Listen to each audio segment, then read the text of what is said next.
What's up, Nets fans? Welcome to the Brooklyn Buzz. I'm your host, Nick Fay. No Jack Manuel again, still traveling back to Australia, but great special guest, Will Jackson. Will, how we doing? Not great, Nick. What about you? I'm doing okay. I was at Game 3 last night. The Nets are now down 2-1 to Philadelphia. Lost last night 131-115. Not a great performance. Before we dive in, though, quick reminder, check us out, iTunes, Blog Talk Radio, OTGBasketball.com, NetsRepublic.com, and YouTube. But, Will, in a game that Joel Embiid didn't even play, what were your thoughts on the Nets' performance?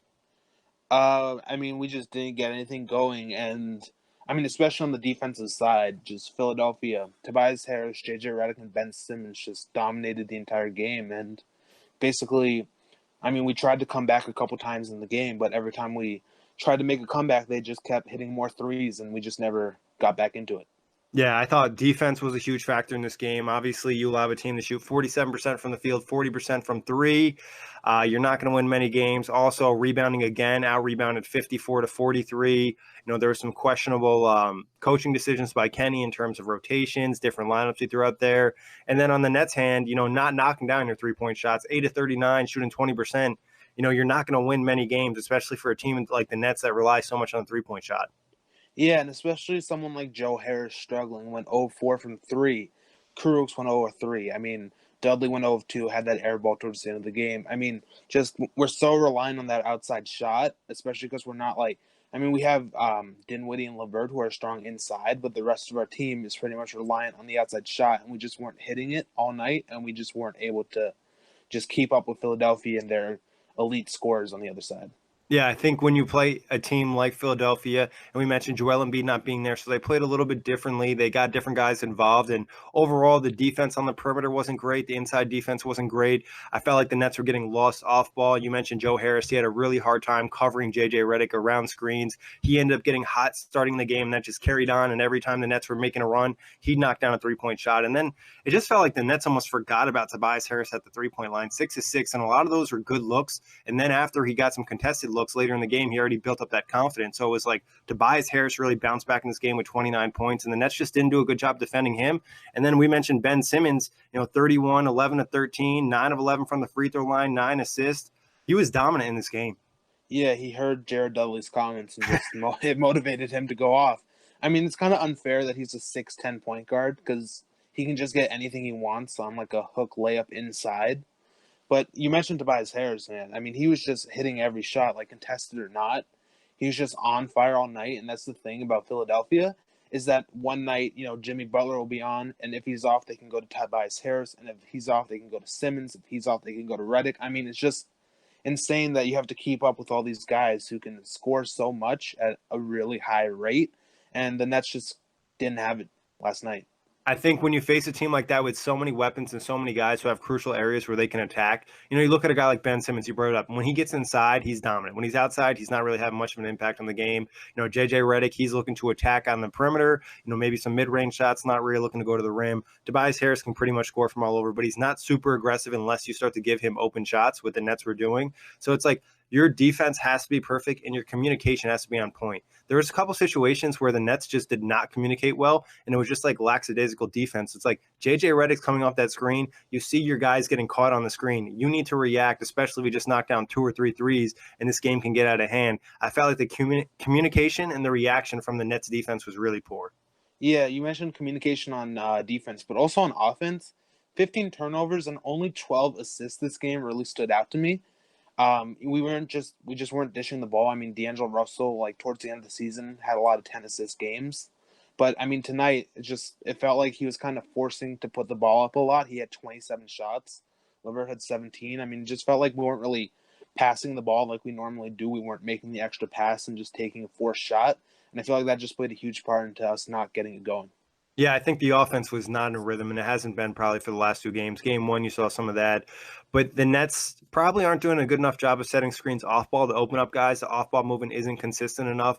And I think the lineups they're throwing out there aren't great, where D'Angelo is getting a lot of pressure, where he's seeing a lot of attention, where he can't necessarily make the passes he needs to make, or they're relying on him so much to score where he can't be that creator. So I think that gets into really the lineup changes. Then also, offensively, the turnovers you mentioned, but the three-point shooting, if you want to win the game, you're going to have to shoot at least 35% from 3. And I thought there was a lot of open looks that they missed. It wasn't just like, hey, Philly's playing great defense. No, it's some looks that the Nets just need to hit in a playoff game. Yeah, we missed 31 threes tonight. That's just not A a lot. recipe for success. That's a lot, like you said. Um, we just couldn't get it going. And something that we've been missing the last 2 days is Ed Davis. And I'm assuming that he only played 10 minutes again because of his ankle. And I mean, the Nets are really missing him inside. I mean, we've seen it. Like Jared Allen failed in tonight, and he actually had a really decent game: 15 points, 4 or 5 from the field, 7 and 9 from the line. But I mean, he can't play 30 minutes a game. That's just not the type of player he is right now. And the Nets are really missing Ed Davis's interior presence, like you mentioned before. We were really struggling like with rebounding, and that's obviously something that Ed Davis specializes in. And just didn't show up for the Nets tonight. We really missed him. Yeah, I don't even know at this point if it's Ed's ankle or if he's just not playing because Kenny's electing to go small to match with them. But I think it was a mistake not to play Jared Allen and Ed Davis more minutes just because you're reacting to Philly, but you have two guys that are playing well. Ed Davis does a great job not only rebounding, like you mentioned, but inside having that presence, but also setting screens to get guys like Joe Harris open or get D'Lo some space or Dinwiddie. He's one of the physical guys on the Nets offense and setting screens, so they really need him out there. And I thought Jared Allen, like, he deserved more minutes. He played 21 minutes. He could have easily played 28. I think Kenny a little bit went to that small ball where he could have kept Jared Allen in there, where he's quick enough to match up with some of these guys, and he's the only guy that can really impact Ben Simmons at the rim. And, none of the other Nets, maybe Ed Davis, are impacting Ben Simmons at the rim. And if he's beating your guys one-on-one off the ball on the dribble, then you need to have someone down there that can protect the rim a little bit. Yeah, Ben Simmons went 11 to 13 from the field tonight, and just like the way that he shoots, the way that he moves his hand up and over the defender. I mean, it's just like Jared Allen can't get that. D'Angelo Russell when he's on him, he can't get there. And like Ed Davis, like you said, he's the one guy. Like when Ben Simmons struggled game one, that was the day that Ed Davis played the most amount of minutes, and we saw the impact that he had. So it's going to be really important, even if Embiid is out there or not, if they're going small or not. Ed Davis or Jared Allen, for that matter, because he wasn't bad last night, need to be on the court for the Nets. Yeah, I think there's small ball in certain situations where it works, but if you're consistently getting beat, on the dribble by a guy like Ben Simmons, he's getting to the rim and he's getting in the paint and knocking down layups. You need someone in there to really step up and create some type of presence that's going to impact them. And also on the defensive end of the ball, I thought there was just too many situations where guys just weren't disrupting enough. The only guy who really had a major impact defensively was Caris LeVert, and you could just feel him out there with 2 steals. He was just in the passing lanes, poking his hands in there. Dude, Caris is back. I mean, I'm loving what I'm seeing out of him. Like the last month, even not even like this playoff series. For the last month, it feels like he's been back to what he's been doing offensively and defensively in the first 10 games of the season. And I mean, it's huge for the Nets. And I know a lot of people were complaining that he wasn't playing enough, but no, I mean when he got it going in that second quarter, and it just gave the Nets so much life. He's just such an important part to this team offensively and defensively in the lane. From the perimeter, he's hitting his shots. He's making those floaters again. I mean, if the Nets are going to win the series, he's going to need to play a lot, and he's going to need to keep doing what he's doing. Yeah, agreed. And coming from one of our friends of the show, Corey Waldron's been on here a couple times. Why did Caris LeVert stay on the bench so long to start the third quarter? I thought overall, Caris LeVert should have played way more minutes. He probably should have played in the high 30s at least. He was clearly the Nets' best player offensively and defensively. And when Kenny took him out in the second quarter when he was hot, I felt like that was a big mistake because the Nets had just tied the game. He was hot. Philly wasn't able to really defend him. Even if he was a little gassed out, I think his presence out there is just somebody you really need because you don't have to hide him defensively. He's actually having a positive impact on the end of the floor. And I really felt like he should have started that third quarter. Like, I think that would have really benefited the Nets, would have made D'Angelo's life easier, and it would have gave them some energy on the defensive side of the ball. Yeah, to answer Corey's question, I don't know why he didn't play more in that third quarter. Um, I talked about it a little bit, but D'Angelo Russell really benefits from having LeVert and or Dinwiddie on the court with him. And I mean, the Nets just weren't putting out, solid lineups throughout the game. I mean, they were trying like some really weird lineups that weren't working. And Caris LeVert needs to be on the floor, especially with someone like D'Angelo Russell who can hit the outside shot, and someone like LeVert who can, ball handle and do a little both from the outside and the inside. And that's really just missed out in the third quarter, and that's kind of when Philly went on that run. But like later in the third quarter, when LeVert checked back in, the Nets really like went on a run to like cut it close at the end of that third quarter, and you saw the impact that he made. It's the Nets do not have enough talent on their team to really say, hey, we're going to have Caris LeVert come off the bench. He's clearly been your best player in the series. You need to play him more minutes. You need to have him more involved because he's having a positive impact in the game. You know, one of the only Nets to have a positive plus minus. We don't live or die by plus minus, but I felt like you could clearly see that. And like you said, third quarter, the Nets got down big. Caris came back. They make that run. I think he's a guy you just need out there, and you need to play him big minutes. I know Kenny doesn't like to do that. He's coming off a substantial injury, but at this point of the year, I think he needs at least 35 plus, if not closer to 40.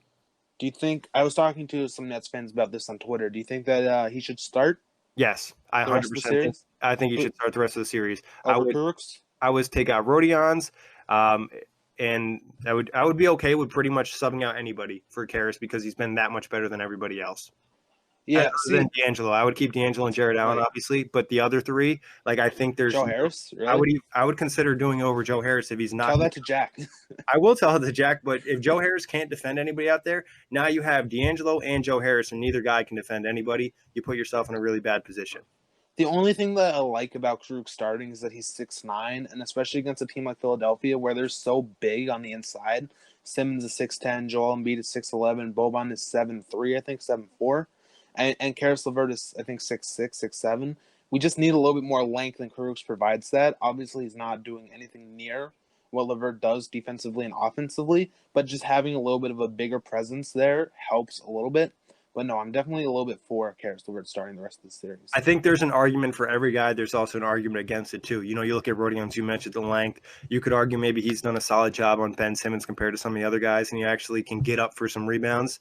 But you don't sub him out. Now you're taking out DeMari. He's the only veteran presence you have in the starting lineup in a playoff series, which is crucial. And he just does those little things. Then you make the argument for Joe. Joe's the elite, spacer on the team, can knock down the three ball. He's gaining attention from Philly's defense, but defensively he's really having issues. So it's kind of like pick your poison, but I think Kenny just has to pick his poison and start, arguably his best player, or at least for sure his best two-way player. Yeah, no, I definitely agree with that. Just because LeVert is doing everything that he can to keep the Nets in this series. I mean, if we didn't have him tonight, I mean, I just would have given up and turned it off at the second half. He had 19, I believe, at the half. And the fact is that he only finished with 26. He's not getting enough shots or enough opportunities. And it wasn't like Philly really played him any different defensively. And I thought he actually did a solid job of like getting some passes out when he was getting double teams in the paint too. Yeah, he shot 58%, so it's not like he's missing a lot of shots. He's making his shots, and he's just providing so much to this team. Just the way that he's able to drive and like float it up over some of their bigger players is something that not a lot of like towards the end of the fourth quarter, D'Angelo Russell started hitting some of those horse shots that we've seen him hit, but he wasn't getting it going early on. So it's important that LeVert was there to make those shots. And like the thing about LeVert is that he's a ball handler, so he can play the point guard if we need him to. And I mean, I think that's something that Kenny Atkinson just doesn't like going to. I think he trusts D'Angelo Russell and Spencer Dinwiddie to do that. But I mean, at some point, you got to consider letting Russell play off ball and having LeVert just run the floor. Especially when they're sending so much attention to D'Angelo when he has the ball. It might be easier to get some more opportunities off ball. I think you definitely have to see D'Angelo Caris LeVert duo in the next game to start, and they have to play big minutes. And hey, D'Angelo has a bad game playing big minutes with Spencer. I don't really care. Like we've talked about for the last month of the season, we talked about in the first couple games, 2 out of 3 of these Nets guards have to play well for them to win, and you have to find that combination. I think D'Angelo is probably a little bit better than Spencer, where, hey, Spencer's not playing great. Maybe we play D'Angelo and LeVert more minutes. Or, hey, LeVert's not playing great tonight. We play D'Angelo and Dinwiddie a little bit more. Whatever it is, I think Kenny needs to react a little bit more than what's going on instead of having these set rotations, these set minutes that he's going with. Yeah, and Dinwiddie has like been struggling the last couple games, 5 of 13, and it's weird because he usually does really well against Philadelphia. We saw in the regular season, I mean, he had that insane 39-point game, and he just hasn't been able to get it going. He's not hitting the shots that he usually hits, those like semi-contested threes. He's just not hitting them like he normally does. He went 1 of 4 from 3 last night. And it's going to be important for the Nets, especially because he plays downhill ball, and that's something that Philly doesn't do well against. It's going to be important for the Nets to get him going. Like you said, we need 2 of the 3 of them to like do well, and he's definitely like one of the guys that like we need him to be one of those 2 players doing well because he has a history of doing well against the Sixers. Yeah, I felt like he was a little bit more timid yesterday attacking the rim instead of trying to create the body contact. He was looking to go away from it and get some of the softer fouls where it's the playoffs. You kind of got to attack inside. I didn't think the officiating was great. I was hoping it'd be a little bit better back in Brooklyn. Definitely heard from the crowd on that aspect, especially with the technical fouls. But overall, one of these guards is going to step up. If LeVert can stay at this level, that's great, and he gets in the starting lineup. But it's going to have to be D'Angelo or Dinwiddie. And D'Angelo's had his good moments, but the problem is it's not throughout the whole game. It's like a stretch of the third quarter or the fourth quarter. Yeah, another player that we should talk about. Rondé Hollis Jefferson played 10 minutes in the fourth quarter. Do you think that he played a little too much last night towards the end of the game? I don't mind if Rondé plays, but I'm not in love with playing small ball against the Philadelphia team because I think they play better small ball than you do because they have just guys that they can interchange and they're going to cause more problems defensively where you need the rim protector against this team. And if you don't have Ed Davis or Jared Allen out there, Rondé can't do that. He's not blocking shots. You know, he's 6'7", super athletic, but it's not like he's going to have the same impact one of those centers is going to have. Yeah, and especially after Boban fouled out, they went like with Mike Scott playing the five, and that's just something that the Nets really struggled with. I mean, it's weird because the Nets usually struggle against big men, but when Philadelphia went with that small ball lineup without Monroe or Boban on the court, the Nets just really struggled. Yeah, when Monroe was out there, the Nets did a great job attacking him. He wasn't very good for them. He did set a couple good screens, but overall, I think with that small ball, I think Kenny has to have more confidence in Jared Allen. Like Jared Allen can, Mike Scott's not a super athlete. Yeah, he's going to spread the floor a little bit more, but I think you have to have a little bit more confidence in Allen being out there. Or even if you really want to get creative, you did this against Giannis. Put Jared Allen on Ben Simmons if they want to go to small ball. You know, he's not going to force him outside. He's going to be able to hang around the paint and do what he usually does against centers that can't shoot threes. Yeah, no, I'm kind of in favor of trying Allen against Simmons just because Simmons doesn't have an outside shot at all. And Jared Allen is 7 foot, so he's kind of one of the only guys who can really match up well against Simmons in this series. I don't think Kenny will try that. I mean, he obviously likes to stick with the zone, and we saw a little bit of switching between man and zone last night. The zone was terrible. All our defense was terrible, but yeah, especially the zone. Just Redick was destroying it. Tobias Harris was destroying it. Ben Simmons was just getting everything inside. No, I mean, I'd love to see that. I just don't think that it will happen. Yeah, and I don't think Philly's really going to play a ton of small ball unless Embiid misses another game this series. I think last night was the opportunity to do that, and I think Brett Brown did a better job of kind of out-coaching Kenny last night. Some of that probably was a surprise of Embiid not playing, but the Nets need to do a better job reacting. And let's just talk about the zone a little bit.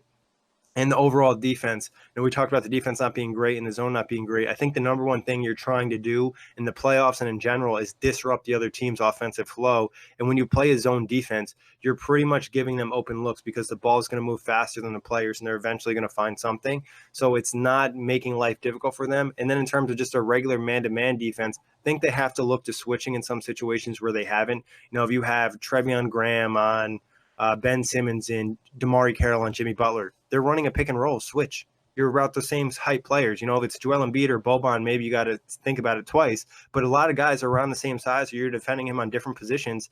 No reason not to switch. All you're doing is disrupting Philly's offense, and now they have to take a second or two to react to what you're doing.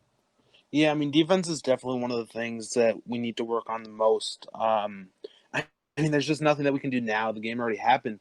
But like you said, you know, the ball's moving faster. Eventually, they're going to get open shots, and that's exactly what happened. I mean, JJ Redick went 5 of 9 from three. Ben Simmons went. I mean, not Ben Simmons. Tobias Harris went 6 of 6. I mean, Philadelphia had really great ball movement last night, and it just really tore a hole in this Nets defense, and it showed big time. Yeah, they just really, like we've talked about the entire show, it was communication, it was reactions, and then also physicality. I just felt like on some of the screens, they got caught way too hard. You got to run through the screen, force the ref to make a call. If defense, offense, whatever it may be, make sure they feel you when they're throwing those big screens at you because then the refs have to make a call. So I think overall, the Nets just need to pick up the physicality, pick up the intensity, and the communication. Yeah, and then there were some times last night when the Nets were being physical, but not on offense, but not getting a lot of calls. And I mean, that's something the Nets Twitter will always complain about, not getting enough calls.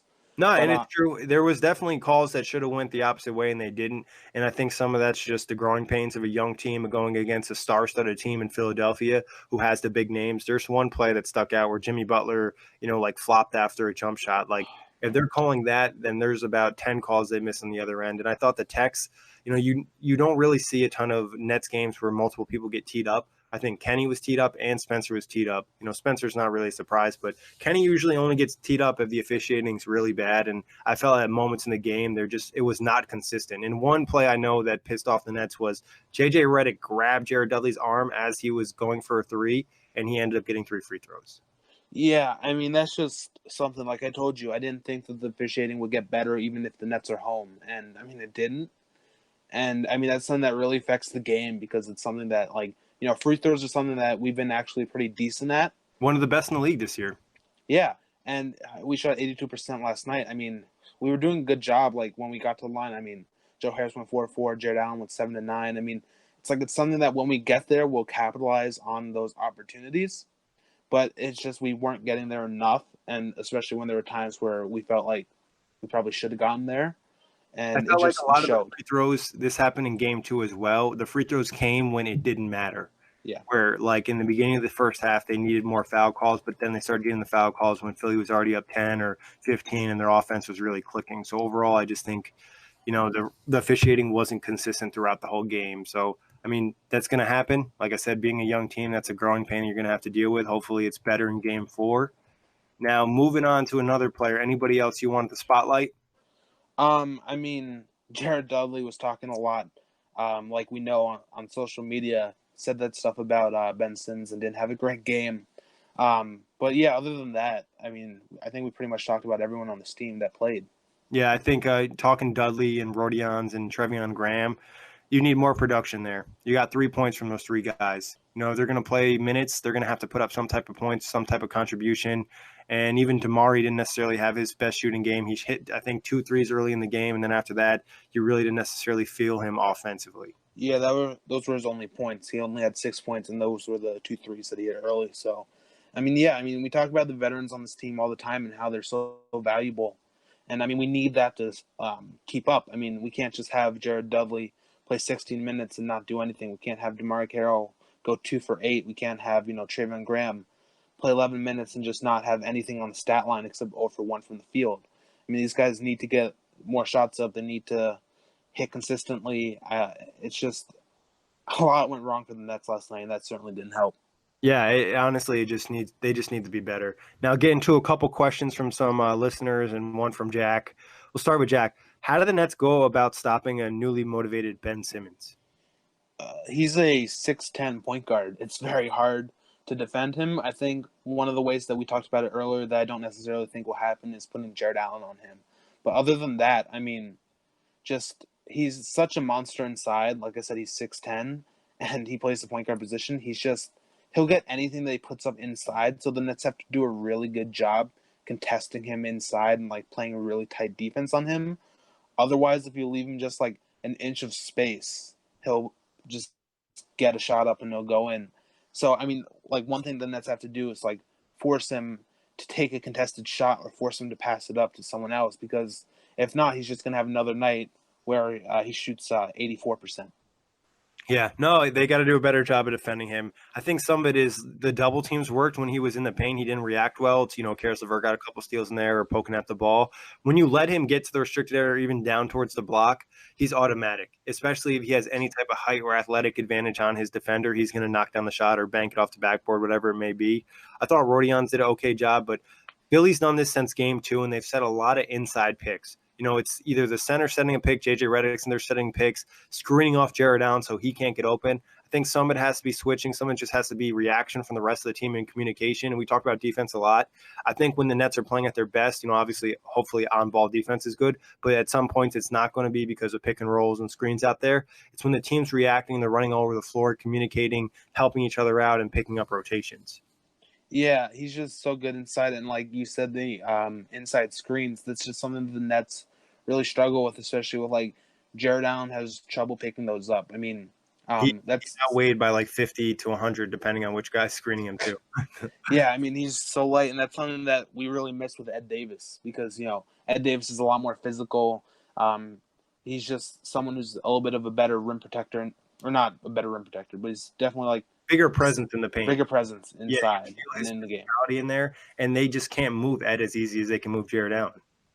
Yeah, and that's just something the Nets really miss with him. So, I mean, hopefully his ankle's fine.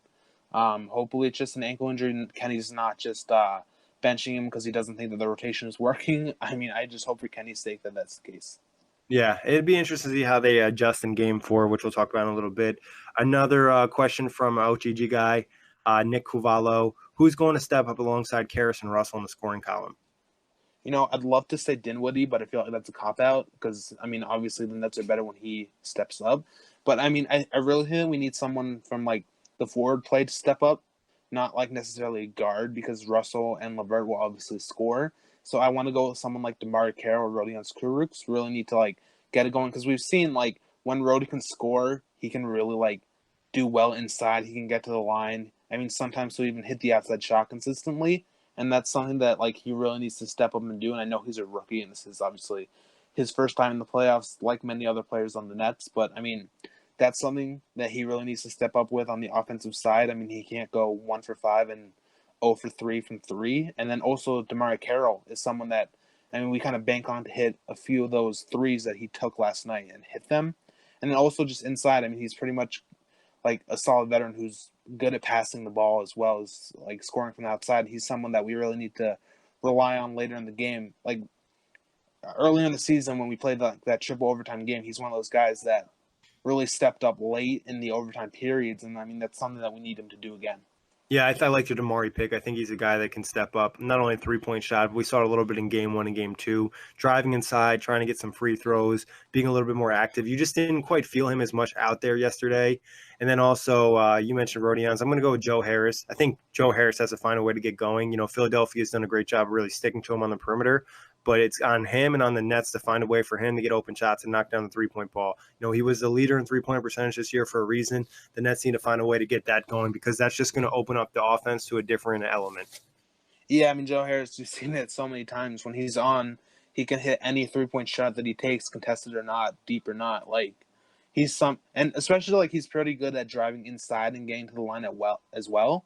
And that's something that definitely, like, he needs to step up with doing. I like that pick. And this is just kind of like a side note. You mentioned driving inside. I think some of the Nets need to just drive inside and attack the rim. And even if they're bringing two guys with them, it's on Jared Allen or Ed Davis to kind of clean up and get those putbacks, which we saw Jared Allen do. And I'm sure if Ed Davis played more minutes, we would have saw more of that from him. So it's not only like, hey, I'm going to drive, I might miss the layup. That's okay, as long as someone's there to clean it up and kind of get that putback. And that puts more pressure on Philly because they have to react defensively. Oh, hey, we can't help as much. Or then you get the big in the situation where he's kind of caught in between, where he's not sure what he's trying to do. Yeah, I mean, it's just he's such a big presence inside on the offensive side, and I mean, it's just something the Nets really miss. Now, we talked about it a little bit. If let's go into Game 4. Who's your starting lineup? D'Angelo Russell. I'm gonna go Caris LeVert, Joe Harris, DeMar Carroll, and Jared Allen. I think that is my starting five, but I feel like I'm a little timid making that answer just because I really don't like DeMar Carroll the 4 against who's ever playing against Tobias Harris, but It'll probably end up on Ben Simmons. All right, yeah. I mean, I guess that's the best 5 that I can think of right now. What about you, Nick? Yeah, I'm okay with that one. I think that's one you have to consider. I know they wouldn't do this, and I thought Jared Allen played well in the last game, but if Embiid's starting, I would even maybe consider breaking news: Ed Davis is out for Game 4. Wow. So with an ankle injuries. So I guess he was really banged up and didn't play for that reason. That's interesting. I did not expect that. So scratch that note about Ed Davis starting. Well, that really hurts the Nets' chances, to be honest, especially if Joel Embiid plays. And we talked about this going to the season. Not having a third center on the roster I thought was really crucial, and they did not add one. And now in this situation, they're going to have to play Jared Allen, and Rondé's probably going to be the backup 5. And going against Boban, they'll have some offensive advantages, but defensively they're kind of screwed. I mean, that's kind of where Jared Dudley really needs to step up because he is someone who kind of likes to go to at the 5. But Jared Allen is really the guy who needs to step up here. I mean, he got 20 minutes. He's definitely going to get at least 28 to 30, hopefully, on Saturday. Would be huge. I mean, I would assume Embiid's playing. Like, I would just assume, he missed one game. They're going to play him. So it looks like Kenny didn't play Ed Davis yesterday mainly because of the ankle. Yeah. So, I mean, that's one, I guess, way to defend him. Well, don't really feel a ton of confidence now about Game 4 missing a crucial player like Ed Davis. But, hey, we're still going to go into it and see what happens. And with it back to the starting lineup, I think that's probably what you roll with because you need to have one veteran out there. You can't really, take Damari out of the lineup and start Rodions because there's just too much pressure on the young guys to be good in a situation where they really aren't that experienced. Yeah, let's have some fun. Here's a fun question. Let's say it's Saturday night, the Nets just won. The Nets won because what happened? They shot really hot from three. Yeah, I agree with that. And they played good defense. They didn't play amazing defense. They played good enough. They just pestered them. And I think if we look at yesterday's game and let's see, what did they shoot?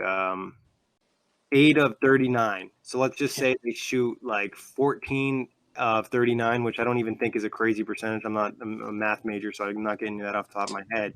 But let's just say they shot 14 of 39. That's 6 more threes.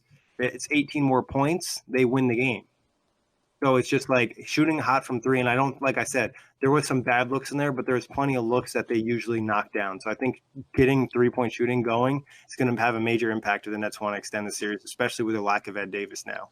Yeah, and that's where Joe Harris really needs to step up. I mean, he's the guy who, whenever he plays on a national game now, they're going to mention, he led the NBA in 3-point percentage. So this is the thing, and he won the 3-point shootout. Like, this is the thing he's known for, and this is where he really needs to step up and, like, prove that he's that guy, like a Kyle Korver type guy who can just make the threes and you can rely on for a bucket outside. Yeah, and he has the ability to kind of give you a stretch on his own where he's just getting hot. So I think that's something they really need to adjust. In terms of defensive strategy, what would you like to see the Nets adjust in terms of Game 4? I mean, the zone was horrible last night, like we mentioned. I mean, I don't want to completely go away from the zone. I mean, we weren't that great in man either. But, I mean, I'd like to just see a little bit tighter defense, if you know what I mean. Like, Yeah, more aggressive. You just want to make them feel your body.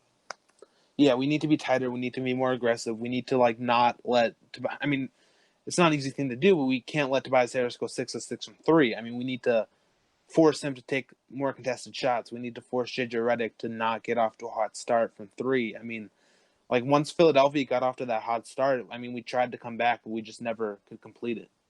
Yeah, exactly. I mean, there was opportunities in that game. They made runs, but a lot of it goes back to the defense. And you made a great point making them feel you, and that's what you have to do or force them in situations where they're getting contested shots. It's that extra energy, getting extra hand in there. Even if you're not making the play, just stepping into them and making you feel your presence is going to be crucial.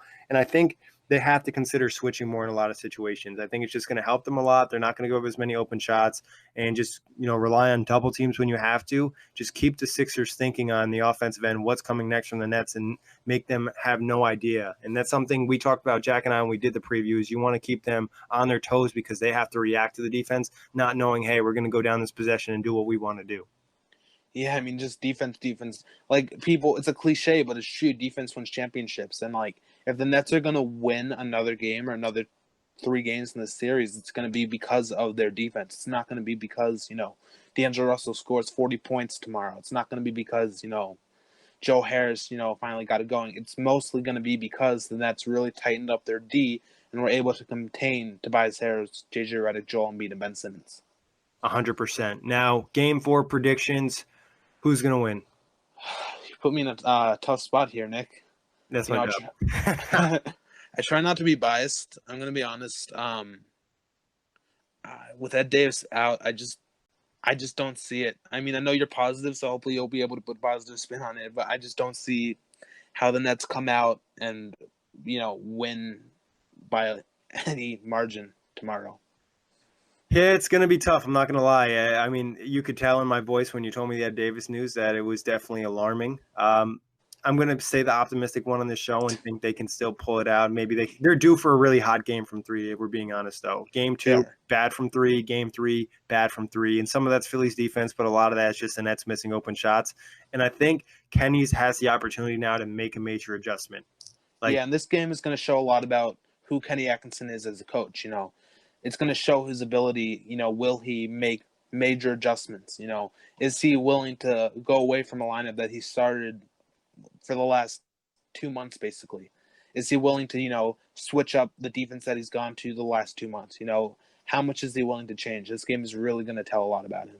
And there's no excuse of, hey, we didn't want to play a guy a lot of minutes. Hey, this is pretty much your season's on the line right here. It Anybody is. play, the entire game if they have to play, or you got to rest them a couple quarters. These are grade A athletes. They know what they're doing. So I think it's going to be crucial for Jared Allen not to get in foul trouble, especially with the lack of center. And it's going to be up to the Nets to really get creative with their defensive scheme, not having a backup center in this game. Yeah, I mean, you just can't go. I mean, if you're down 3-1 going back to Philadelphia, I mean, you can just pretty much write it off at that Exactly. point. So tomorrow is as must win as it can be, unless it's an elimination game for the Nets. I mean, we've been in must win games before. The Detroit game that we dominated, the Milwaukee and Indiana games a few weeks ago. I mean, we've been in this situation before. Can we do it again? I mean, that's just the big question. It's a big test for a young team, and this is kind of how you build a strong foundation for your culture. Win or lose, it's really a good experience for all the young guys to kind of take that next step and bring it into next year and have a better idea what to expect. And Kenny talked about this. A lot of players or people in the Nets organization, how the Nets didn't necessarily expect to be in the playoffs this year. So you don't want to use that as like a silver lining, but it definitely is, because the growth they've had as a team and as an organization has been huge. Will, any Yeah, last thoughts before you get out of here? yeah, and like before every game, Kenny Atkinson, or at least I hear someone mention on Twitter that we didn't expect to be here this early. We're way ahead of schedule. I mean, Marks has said it, Kenny said it, I think some of the players have said it. So I mean, it's a little bit of a shock that we're here.